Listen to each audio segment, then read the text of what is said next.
नमस्कार दोस्तों, मैं सतवीर आपके सामने आपके अपने YouTube चैनल कॉम्पिटिटिव साइंस में आप सभी का हार्दिक स्वागत व अभिनंदन करता हूं।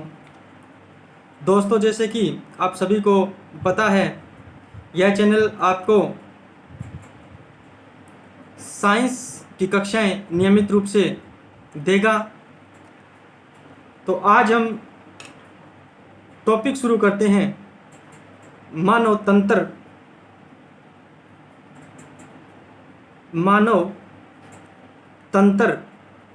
और मानव तंत्र में सबसे पहले हम पढ़ेंगे पाचन तंत्र को।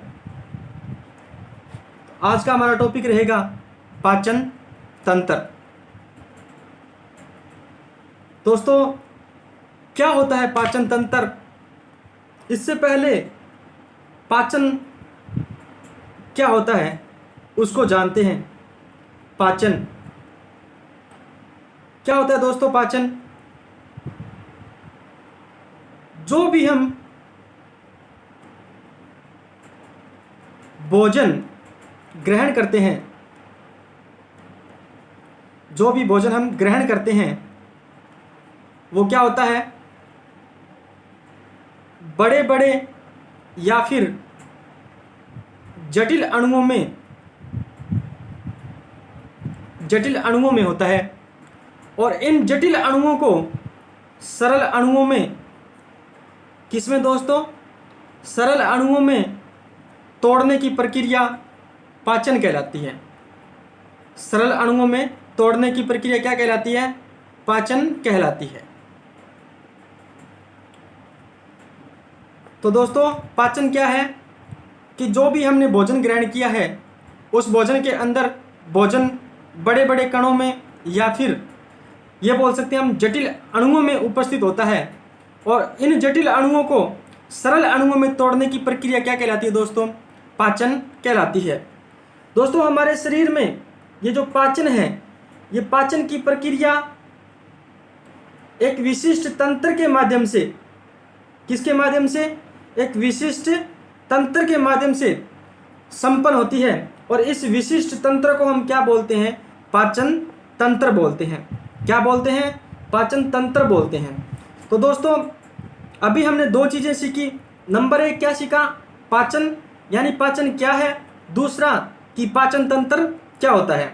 तो पाचन तो वह हो गया दोस्तों कि जो भी हम भोजन ले रहे हैं वो भोजन क्या है? अभी जटिल अणुओं में उपस्थित है, और इन जटिल अणुओं को पहले किस में तोड़ा जाता है? सरल अणुओं में तोड़ा जाता है, और सरल अणुओं में तोड़ने की यह प्रक्रिया क्या कहलाती है? पाचन कहलाती है। तो दोस्तों, हमारे शरीर में जो ये पाचन प्रक्रिया होती है, यह एक विशिष्ट तंत्र के माध्यम से क्या होती है? संपन्न होती है या पूर्ण होती है, और इस विशिष्ट तंत्र को हम क्या कहते हैं? पाचन तंत्र कहते हैं। तो दोस्तों, पाचन की प्रक्रिया की बात करें, हम किसकी बात करें? पाचन प्रक्रिया की बात करें तो पाचन प्रक्रिया के प्रमुख चरण होते हैं। क्या होते हैं दोस्तों? प्रमुख चरण होते हैं, और इन्हीं चरणों के माध्यम से पाचन की प्रक्रिया क्या होती है? संपन्न होती है। क्या होती है दोस्तों? संपन्न होती है। ये प्रमुख चरण कौन कौन से हैं? पहला तो आता है अंतर्ग्रहण, यानी अंतःग्रहण। दूसरा आता है पाचन। तीसरा आता है अवशोषण, और चौथा आता है स्वांगीकरण।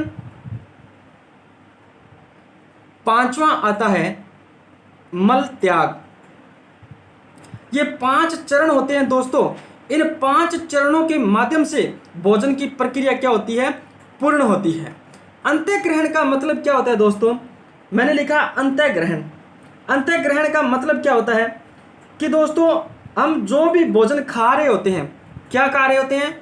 भोजन खा रहे होते हैं या फिर भोजन ग्रहण कर रहे होते हैं, ठीक है ना? या तो हम भोजन खा रहे होते हैं या ग्रहण कर रहे होते हैं। भोजन ग्रहण करने की क्रिया किसके द्वारा? मुख के द्वारा। मुख के द्वारा भोजन ग्रहण करने की क्रिया क्या कहलाती है? अंतःग्रहण कहलाती है। या फिर हम ऐसे बोल सकते हैं दोस्तों कि मुख के द्वारा भोजन को शरीर के अंदर भोजन को शरीर के अंदर ग्रहण करने की क्रिया क्या कहलाती है? अंतःग्रहण कहलाती है। क्या कहलाती है दोस्तों? अंतःग्रहण कहलाती है। इसके बाद में आता है दोस्तों पाचन। जैसे कि पाचन तो हमने पहले ही बता दिया मैंने कि पाचन क्या होता है। तो पाचन क्या होता है दोस्तों? भोजन के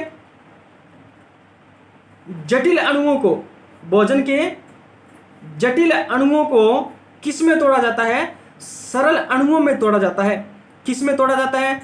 सरल अणुओं में तोड़ा जाता है। और सरल अणुओं में तोड़ने की प्रक्रिया क्या कहलाती है दोस्तों?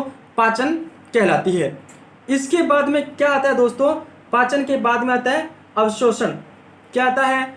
अवशोषण आता है। और अवशोषण क्या होता है? अवशोषण होता है कि जो भी हमने भोजन लिया, जो भी हमने क्या लिया? भोजन लिया। जो भी हमने भोजन लिया, उस भोजन को हमारा शरीर किस प्रकार ग्रहण करता है? हमारा शरीर किस प्रकार ग्रहण करता है? और उस भोजन में उपस्थित जो पोषक तत्व होते हैं, क्या होते हैं? पोषक तत्व होते हैं। उन तत्वों को रुधिर के द्वारा किस प्रकार से ग्रहण किया जाता है? रुधिर के द्वारा किस प्रकार ग्रहण किया जाता है? इस प्रक्रिया को क्या बोलते हैं? अपन अवशोषण बोलते हैं। क्या बोलते हैं? अवशोषण बोलते हैं। दोस्तों, हमने जो कुछ भी भोजन लिया या भोजन ग्रहण किया, उस भोजन को हमारा शरीर किस प्रकार से ग्रहण करता है, और उसके बाद में कि उसमें पाए जाने वाले वह जो पोषक तत्व होते हैं, क्या होते हैं? पोषक तत्व होते हैं। उसको हमारा रुधिर किस प्रकार से अवशोषण करता है या फिर ग्रहण करता है, उस प्रक्रिया को अपन क्या बोलते हैं? अवशोषण बोलते हैं। अगर हम बात करें अवशोषण की, किसकी बात करें? अवशोषण की बात करें तो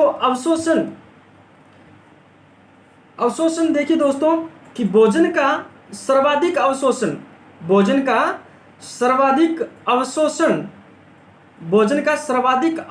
होता है, वो किस में होता है? छोटी आंत में होता है।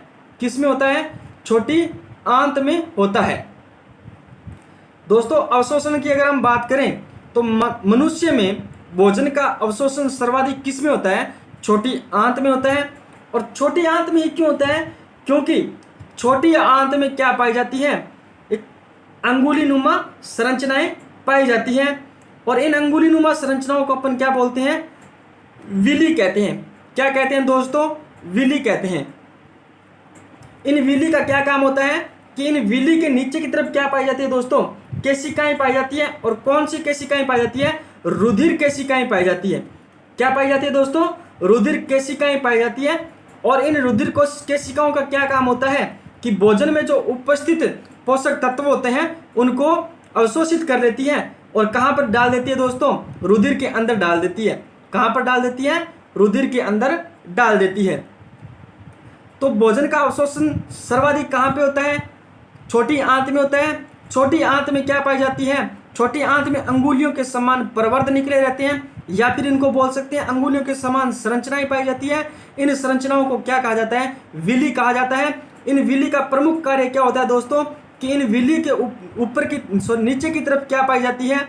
नीचे की तरफ क्या पाई जाती है? रुधिर केशिकाएं पाई जाती है। और इन रुधिर केशिकाओं के द्वारा क्या कर लिया जाता है? किसको अवशोषित कर लिया जाता है? पोषक तत्वों को अवशोषित कर लिया जाता है। इस क्रिया को अपन क्या बोलते हैं दोस्तों? अवशोषण बोलते हैं।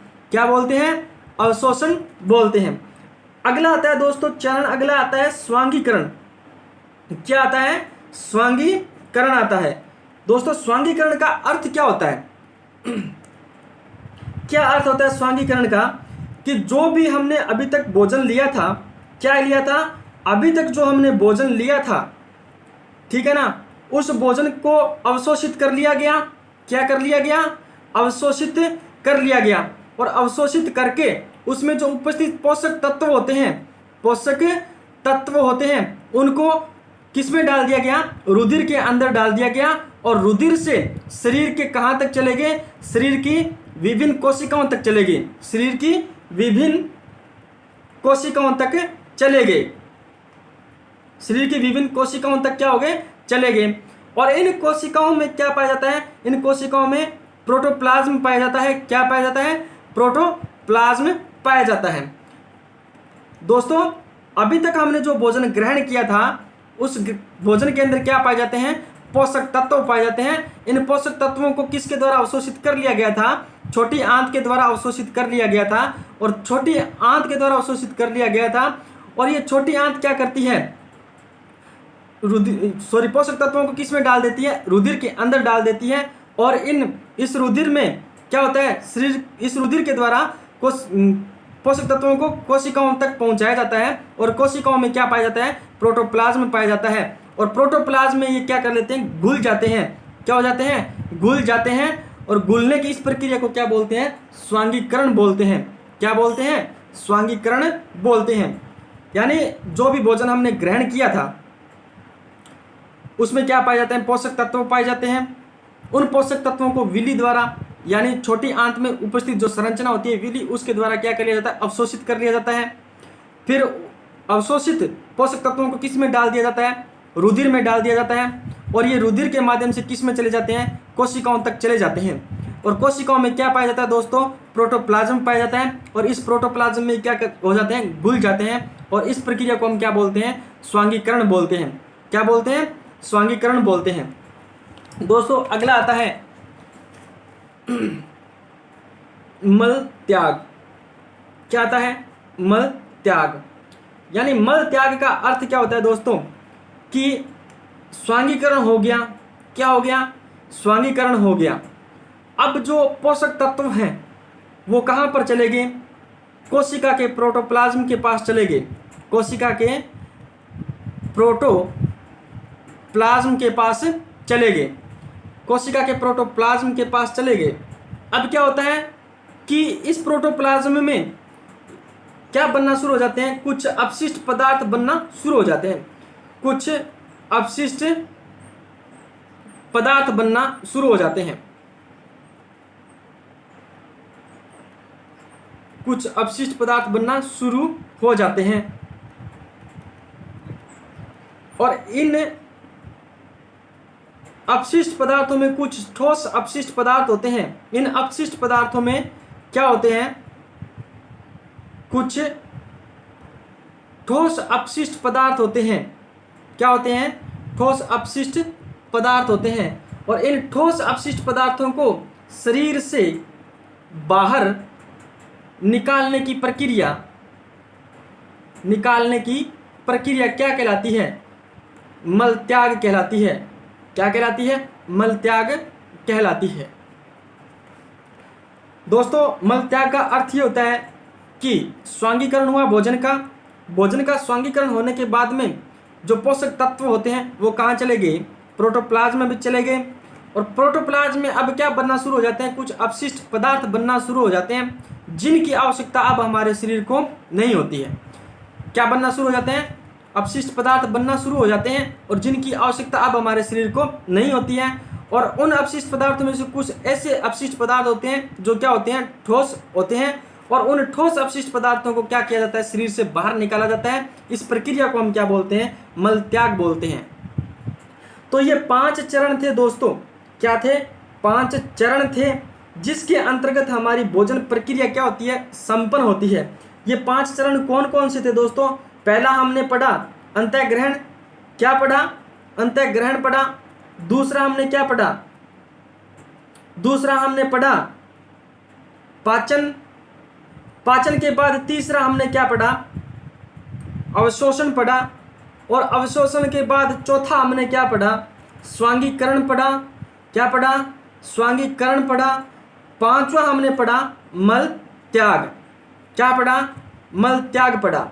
दोस्तों अभी तक हमने पढ़ा कि पाचन क्या होता है, दूसरा उसके बाद हमने पढ़ा पाचन तंत्र क्या होता है, तीसरा हमने पढ़ा कि पाचन की प्रक्रिया एक विशिष्ट पाचन की प्रक्रिया कुछ प्रमुख चरणों से होकर के गुजरती है। और उन चरणों के बारे में हमने पढ़ा जिसमें पहला पढ़ा अंतःग्रहण, दूसरा पढ़ा पाचन, तीसरा पढ़ा अवशोषण, चौथा पढ़ा स्वांगीकरण और पांचवा पढ़ा मल त्याग।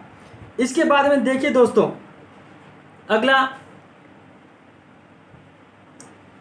आहार नाल। क्या? आहार नाल। दोस्तों आहार नाल क्या होती है? आहार नाल भोजन की जो प्रक्रिया होती है दोस्तों, भोजन की जो प्रक्रिया होती है वो कहाँ से शुरू होती है? मुख से शुरू होती है। कहाँ से शुरू होती है? मुख से शुरू होती है और गुदा में संपन्न होती है। कहाँ संपन्न होती है? गुदा में संपन्न होती है। भोजन की प्रक्रिया दोस्तों मुख से शुरू होती है और गुदा में संपन्न होती है। इसके बाद देखिए दोस्तों, यह संपूर्ण प्रक्रिया एक नलिकाकार संरचना के रूप में, एक नलिकाकार संरचना में संपन्न होती है।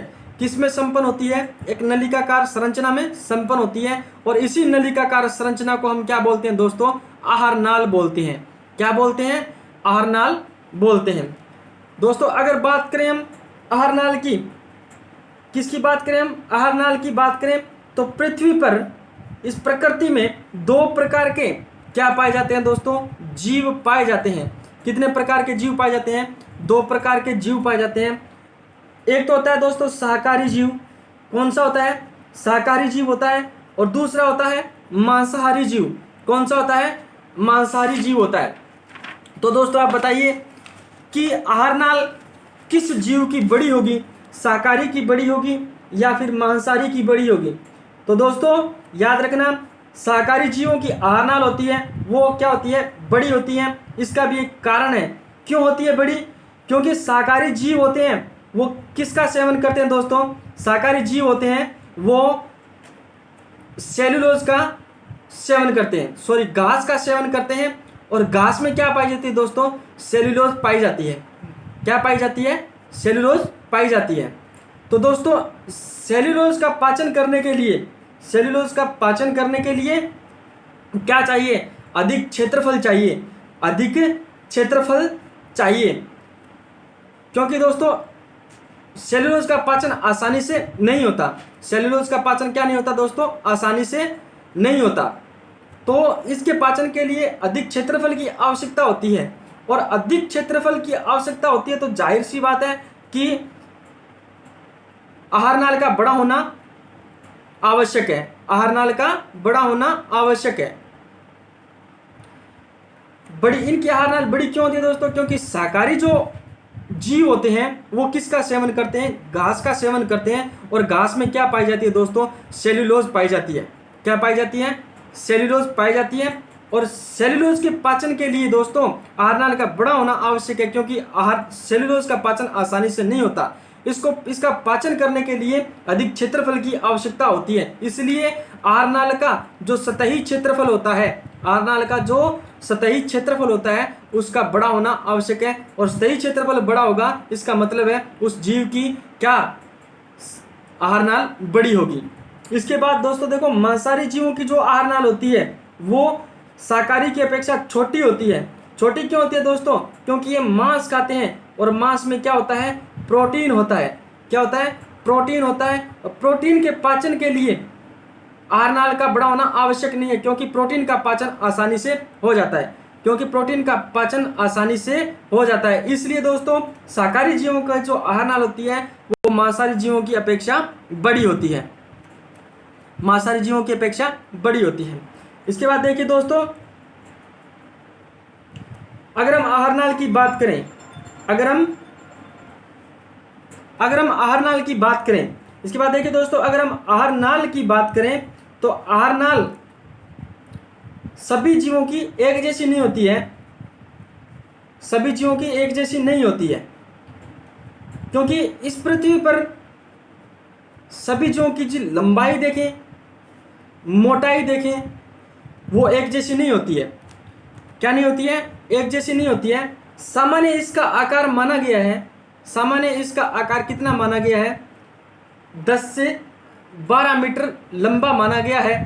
यानी लगभग कितना? 33 फीट लंबाई इसकी मानी गई है।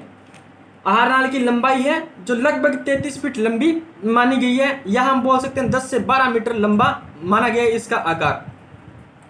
दोस्तों अगर हम बात करें आहार नाल की, तो आहार नाल में क्या आहार नाल में 2 भाग हमें पढ़ने हैं। कितने भाग हमें पढ़ने हैं? 2 भाग हमें पढ़ने हैं। नंबर 1 होता है आहार नाल के अंग, आहार नाल के अंग, और दूसरा हमें पढ़ना है पाचक ग्रंथियां। दूसरी कौन सी पढ़नी है? पाचक ग्रंथियां पढ़नी है दोस्तों। पहला भाग होता है आहार नाल के अंग और दूसरा पाचक ग्रंथियां। तो आहार नाल के अंगों में सबसे पहले दोस्तों आता है मुख गुहा, मुख गुहा। इसके बाद हमें पढ़ना है दोस्तों ग्रसनी, इसके बाद हमें पढ़ना है दोस्तों ग्रसिका, इसके बाद हमें पढ़ना है दोस्तों अमाशय, इसके बाद हमें पढ़ना है दोस्तों छोटी आंत, और छोटी आंत के बाद में दोस्तों आती है परिशेषिका। क्या आती है? परिशेषिका, या फिर जिसे बोलते हैं अपेंडिक्स। क्या बोलते हैं? अपेंडिक्स बोलते हैं। और इसके बाद आता है दोस्तों बड़ी आंत। यानी इतने भाग हमें किस में पढ़ने हैं? आहार नाल में पढ़ने हैं। इसके बाद दोस्तों पाचक ग्रंथियां आती है, पाचक ग्रंथियां आती हैं।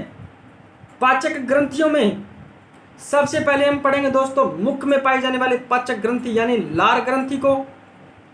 लार ग्रंथि में के बाद में हम पढ़ेंगे जठर ग्रंथि को। जठर ग्रंथि के बाद में हम पढ़ेंगे ब्रूनर ग्रंथि को, और ब्रूनर ग्रंथि के बाद में हम पढ़ेंगे अग्नाशय को। अग्नाशय के बाद हम पढ़ेंगे दोस्तों यकृत को। ग्रंथियों की बात करें तो दोस्तों ग्रंथियां भी कितने प्रकार की होती है? 2 प्रकार की होती है। कितने प्रकार की होती है? 2 प्रकार की होती है। एक होती है दोस्तों अंतःस्रावी ग्रंथियां, और दूसरी होती है दोस्तों बहिस्रावी ग्रंथियां। बहिस्रावी ग्रंथियां दोस्तों, ये जो ग्रंथियां होती है ये होती है बहिस्रावी ग्रंथियां। और बाकी हम पढ़ेंगे दोस्तों अंतःस्रावी ग्रंथियां और बहिस्रावी ग्रंथियां, अलग से टॉपिक है हमारा, उसमें हम पढ़ेंगे अंतःस्रावी ग्रंथियों को। और बहिस्रावी ग्रंथियों को इसी चैप्टर के अंतर्गत हम पढ़ेंगे, जिसके अंतर्गत आता है दोस्तों लार ग्रंथियां, जठर ग्रंथियां, ब्रूनर ग्रंथियां, अग्नाशय ग्रंथियां और यकृत ग्रंथि। इन सब को हम पढ़ेंगे किसमें पढ़ेंगे दोस्तों? इसी चैप्टर के अंदर पढ़ेंगे। तो सबसे पहले हमने क्या देखा? आहार नाल के अंग। आहार नाल के अंग में सबसे पहले मुख गुहा, मुख गुहा के बाद में ग्रसनी, ग्रसनी के बाद में आता है दोस्तों ग्रसिका, ग्रसिका के बाद में हम पढ़ेंगे अमाशय को, छोटी आंत, परिशेषिका यानी अपेंडिक्स, और अपेंडिक्स के बाद में हम पढ़ेंगे बड़ी आंत को। दोस्तों अब हम लेते हैं मुख गुहा। मुख गुहा, मुख गुहा को दोस्तों कहा जाता है बक्कल केविटी। क्या कहा जाता है? बक्कल केविटी, या फिर कहा जाता है दोस्तों ओरल केविटी, या फिर कहा जाता है दोस्तों माउथ केविटी। Mouth cavity. मुख गुहा, मुख गुहा क्या होता है दोस्तों कि हमारे दोनों जबड़े होते हैं। क्या होते हैं? मसूड़े होते हैं, जबड़े होते हैं।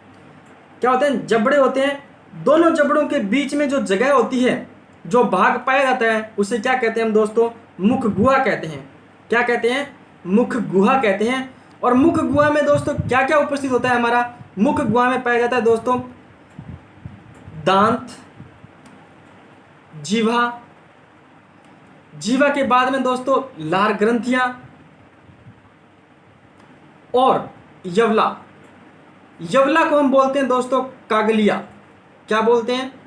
कागलिया। अपनी भाषा में क्या बोलते हैं? कागलिया बोलते हैं, सॉरी। मुख गुहा के अंदर हम क्या क्या पढ़ेंगे? दांत पढ़ेंगे, जीवा पढ़ेंगे, लार ग्रंथियां पढ़ेंगे, यवला पढ़ेंगे, और यवला को हम अपनी भाषा के अंदर बोलते हैं कागलिया। दोस्तों मुख गुहा, मुख गुहा वह स्थान है, मुख गुहा वह स्थान है जहां से पाचन की प्रक्रिया शुरू होती है। क्या होती है? पाचन की प्रक्रिया शुरू होती है। मुख गुहा वह स्थान है जहां से पाचन की प्रक्रिया क्या होती है दोस्तों? शुरू होती है। और मुख गुहा में भी हम सबसे पहले टॉपिक लेते हैं दांत। क्या लेते हैं? दांत। तो दोस्तों अभी तक हमने क्या क्या पढ़ा? अभी तक हमने पढ़ा, सबसे पहले हमने पढ़ा कि पाचन क्या होता है। क्या होता है पाचन? भोजन के जटिल अणुओं को सरल अणुओं में तोड़ने की प्रक्रिया क्या कहलाती है? पाचन कहलाती है और यह हमारे शरीर में एक विशिष्ट तंत्र के माध्यम से संपन्न होती है, जिसे हम कहते हैं पाचन तंत्र। क्या कहते हैं? पाचन तंत्र कहते हैं। दोस्तों, पाचन प्रक्रिया की बात करते हैं अपन, तो पाचन की जो प्रक्रिया होती है वो हमारे शरीर में 5 चरणों में संपन्न होती है। क्या होती है? 5 चरणों में संपन्न होती है। पहले चरण की बात करें तो पहला चरण आता है दोस्तों अंतःग्रहण। अंतःग्रहण का मतलब क्या होता है कि अंतःग्रहण वह प्रक्रिया है जिसके माध्यम से हम भोजन को मुख के द्वारा शरीर के अंदर ग्रहण करते हैं, उसको हम क्या बोलते हैं? भोजन का अंतःग्रहण कहते हैं। उसके बाद आता है दोस्तों पाचन। पाचन हमने पढ़ लिया।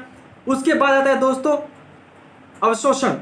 अवशोषण का मतलब क्या होता है कि जो भी हमने भोजन ग्रहण किया है, उस भोजन को किस प्रकार हमारे शरीर ने ग्रहण किया और उसमें उपस्थित जो पोषक तत्व होते हैं, उस पोषक तत्वों को हमारे रुधिर ने किस प्रकार ग्रहण किया, उसे हम बोलते हैं अवशोषण। अगर हम मनुष्य में अवशोषण की बात करें तो मनुष्य में अवशोषण छोटी आंत के द्वारा सर्वाधिक होता है और छोटी आंत में ज़्यादा अवशोषण होने का कारण यह है कि इनके अंदर अंगुली नुमा क्या निकली हुई होती है? संरचनाएं निकली होती हैं और इन संरचनाओं को दोस्तों क्या कहते हैं? विली कहते हैं। और इन विली का कार्य क्या होता है कि इनमें जो उपस्थित भोजन के अंदर उपस्थित जो पोषक तत्व होते हैं, उन पोषक तत्वों को ये क्या कर लेती है? अवशोषित कर लेती है और किस में भेज देती है दोस्तों? रुधिर के अंदर भेज देती है। रुधिर के द्वारा ये कहाँ पर जाते हैं दोस्तों? रुधिर के द्वारा ये प्रत्येक कोशिका के अंदर जाते हैं और कोशिका के अंदर क्या पाया जाता है दोस्तों? कोशिका के अंदर पाया जाता है प्रोटोप्लाज्म। क्या पाया जाता है? प्रोटोप्लाज्म। अगला भाग आता है दोस्तों स्वांगीकरण। स्वांगीकरण का अर्थ क्या होता है कि अभी तक भोजन का जो अवशोषण हो गया और कहाँ तक पहुँच गया दोस्तों? भोजन में पोषक तत्व कहाँ तक पहुँच गए? वो पहुँच गए दोस्तों शरीर की विभिन्न कोशिकाओं तक पहुँच गए। और शरीर की विभिन्न कोशिकाओं की संरचना का अगर हम अध्ययन करते हैं तो उसके अंदर क्या पाया जाता है दोस्तों? प्रोटोप्लाज्म पाया जाता है। और उस प्रोटोप्लाज्म में जाकर के ये जो पोषक तत्व हैं ये क्या हो जाते हैं दोस्तों? घुल जाते हैं। और इस घुलने की प्रक्रिया को हम क्या कहते हैं दोस्तों? स्वांगीकरण कहते हैं। अगला जो बिंदु आता है दोस्तों वो आता है दोस्तों कौन सा? मल त्याग आता है दोस्तों। और मल त्याग का अर्थ ये होता है कि जो स्वांगीकरण हुआ अर्थात पोषक तत्व कोशिका के प्रोटोप्लाज्म तक पहुंच गए, तो अब प्रोटोप्लाज्म में कुछ अपशिष्ट पदार्थों का निर्माण होना क्या हो जाता है दोस्तों? शुरू हो जाता है। और कुछ ठोस अपशिष्ट पदार्थ बनते हैं जिनकी आवश्यकता अब हमारे शरीर को नहीं होती और वो ठोस पदार्थ शरीर के द्वारा त्याग दिए जाते हैं, जिन्हें का क्या कहा जाता है? जिसे मल त्याग कहा जाता है। दोस्तों, अगर हम बात करते हैं मनुष्य के आहार नाल की, किसकी बात करते हैं? मनुष्य के आहार नाल की। तो आहार नाल का अर्थ क्या होता है दोस्तों? कि भोजन की जो प्रक्रिया होती है ना, वो मुख से शुरू होती है। कहाँ से शुरू होती है दोस्तों? मुख से शुरू होती है। और कहाँ पर जाके संपन्न होती है? गुदा तक जाकर संपन्न होती है। मुख से लेकर गुदा तक एक नलिकाकार संरचना पाई जाती है दोस्तों। उस नलिकाकार संरचना को हम क्या कहते हैं दोस्तों? क्या कहते हैं? आहार नाल कहते हैं। अगर मनुष्य में आहार नाल की बात करें तो इसकी लंबाई होती है वो 10 से 12 मीटर होती है। 10 से 12 मीटर होती है। और फिट में अगर बात करें तो फिट में इसकी लंबाई होती है दोस्तों लगभग 33 फीट। कितनी होती है? सॉरी, लगभग 33 फीट होती है। अगर हम बात करें, पृथ्वी पर 2 प्रकार के जीव पाए जाते हैं दोस्तों। एक तो होता है शाकाहारी जीव, एक होता है मांसाहारी जीव। एक होता है शाकाहारी जीव और एक होता है मांसाहारी जीव। मांसाहारी जीवों की जो आहार नाल होती है वो शाकाहारी जीवों की अपेक्षा क्या होती है? छोटी होती है। क्योंकि दोस्तों मांसाहारी जीव तो सिर्फ मांस खाते हैं जिसके अंदर प्रोटीन होता है और प्रोटीन के पाचन के लिए इतनी सतही क्षेत्रफल की ज़्यादा आवश्यकता नहीं होती, इसलिए क्या होता है? प्रोटीन का पाचन आसानी से हो जाता है और इसकी आहार नाल होती है वो इतनी लंबी नहीं होती। लेकिन जो शाकाहारी जीव होते हैं वो क्या खाते हैं दोस्तों? घास खाते हैं। और घास के अंदर क्या पाया जाता है दोस्तों? सेल्यूलोज पाया जाता है। और सेल्यूलोज के पाचन के लिए जो सतही क्षेत्रफल होता है वो सतही क्षेत्रफल आहार नाल का बड़ा होना चाहिए। इसलिए दोस्तों जो आहार नाल का क्षेत्रफल अगर बड़ा होगा तो सीधी सी बात है आहार नाल की लंबाई भी क्या होगी दोस्तों? ज़्यादा होगी।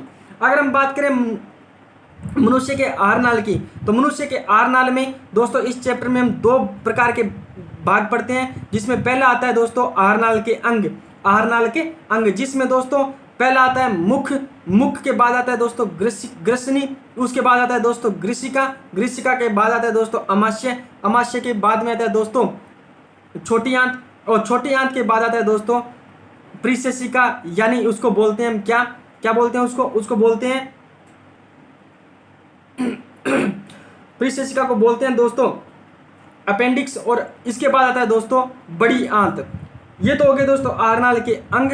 इसके बाद में आता है दोस्तों पाचक ग्रंथियां। पाचक ग्रंथियों में सबसे पहले हम पढ़ेंगे दोस्तों लार ग्रंथि, उसके बाद में जठर ग्रंथि, ब्रूनर ग्रंथि, अग्नाशय ग्रंथि और यकृत ग्रंथि। ये सभी की सभी जो ग्रंथियां होती है दोस्तों ये बहिस्रावी ग्रंथियां होती हैं।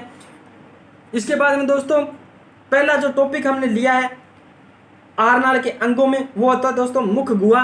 मुख गुहा को दोस्तों बक्कल केविटी बोला जाता है, ओरल केविटी बोला जाता है और माउथ केविटी भी बोला जाता है। दोस्तों दोनों जो जबड़े होती हैं उनके बीच का जो स्थान होता है उसको बोला जाता है दोस्तों मुख गुहा। क्या बोला जाता है? मुख गुहा बोला जाता है। और मुख गुहा में क्या क्या उपस्थित होते हैं दोस्तों? दांत उपस्थित होते हैं, जीवा उपस्थित होती है, लार ग्रंथियां उपस्थित होती है और यवला उपस्थित होता है। इस यवला को दोस्तों हमारी भाषा में क्या कहते हैं? हम कागलिया कहते हैं। क्या कहते हैं? कागलिया कहते हैं। दोस्तों मुख गुहा जो होती है वो क्या होता है कि वह स्थान होता है जहां पाचन की क्रिया क्या होती है दोस्तों शुरू होती है। और मुख गुहा में भी पहला टॉपिक आता है दोस्तों दांत, और दांत का अध्ययन हम करेंगे कल। इसलिए दोस्तों आप सभी से निवेदन है कि वीडियो को ज़्यादा से ज़्यादा शेयर करें, लाइक करें और चैनल को सब्सक्राइब करें। दोस्तों अगर मेरा ये वीडियो आपको पसंद आया है तो कमेंट जरूर करें, ज़्यादा से ज़्यादा लाइक कर दीजिएगा दोस्तों, सब्सक्राइब कर दीजिएगा दोस्तों और कमेंट करेगा दोस्तों। धन्यवाद दोस्तों।